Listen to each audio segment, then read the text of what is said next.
사순절 22번째 날의 말씀을 함께 나누겠습니다. 요한복음 3장 14절로 18절의 말씀을 메시지 성경으로 제가 읽어드리겠습니다. 모세가 광야에서 뱀을 들어 백성에게 보고 믿게 한 것과 마찬가지로 인자도 들려야 한다. 그러면 그를 바라보는 사람, 그를 믿고 기다리는 사람마다 참된 생명, 영원한 생명을 얻게 될 것이다. 하나님께서 이 세상을 얼마나 사랑하셨는지 그분은 하나뿐인 아들을 우리에게 주셨다. 그것은 아무도 멸망하지 않고 그를 믿는 사람은 누구나 온전하고 영원한 생명을 얻게 하시려는 것이다. 하나님께서 고통을 무릅쓰고 자기 아들을 보내신 것은 세상을 정죄하고 손가락질해서 세상이 얼마나 악한지 일러주시려는 것이 아니다. 아들이 온 것은 세상을 구원하고 다시 바로잡으려는 것이다.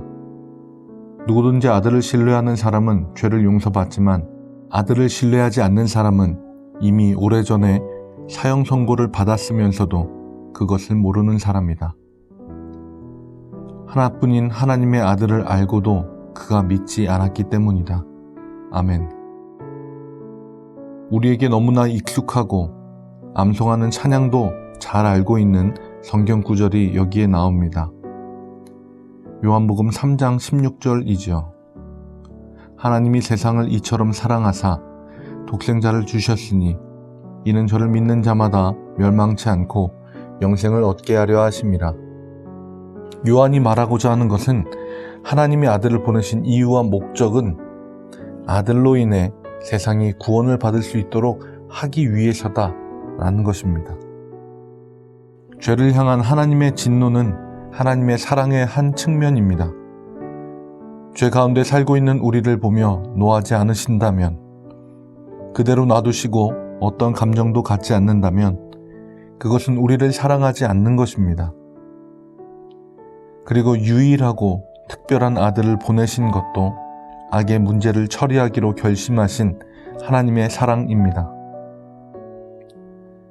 아들을 보내신 일이 어떻게 악의 문제를 해결하는가 하는 것이 요한복음 전체가 답을 하고 있는 중요한 질문입니다. 그리고 14절에서 아주 중요한 단서를 발견합니다. 모세가 광야에서 뱀을 들어 백성에게 보고 믿게 한 것과 마찬가지로 인자도 들려야 한다. 이 이야기는 민수기 21장에 나옵니다. 출애굽하고 약속의 땅으로 가던 이스라엘 백성들이 불평을 쏟아내고 하나님은 그들에게 불뱀을 보내 물게 하셨습니다. 그리고 사람들이 물려서 죽어나갈 때 놋으로 뱀을 만들어 장대에 매달아 놓고 그 뱀을 보면 살 것이라고 이야기합니다.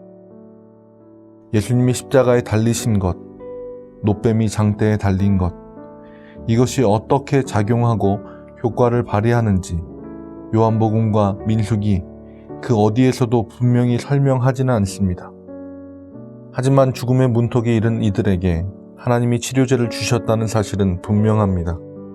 시급한 문제들에 대해서 하나님이 주신 해결책을 붙잡는 믿음으로 치유되는 것입니다.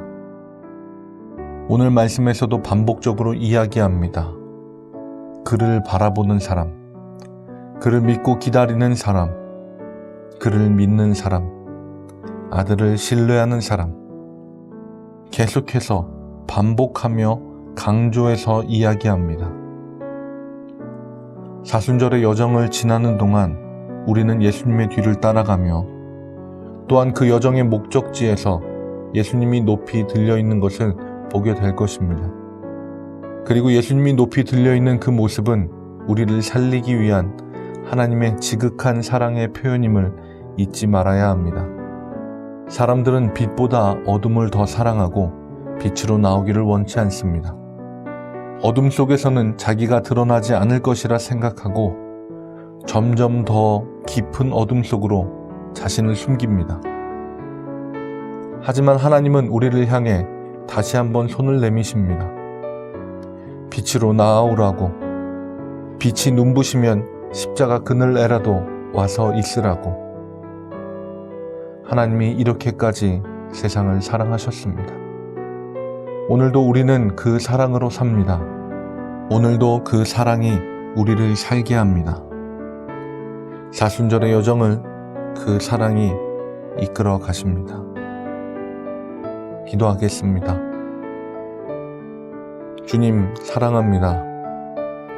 오늘도 우리를 사랑으로, 빛으로 부르시고 살게 하시니 감사합니다. 날이 흐려 해를 볼 수 없으나 빛은 여전히 우리 가운데 있음을 기억하고 어둠에서 빛으로 인도하시는 은혜로 살게 하옵소서.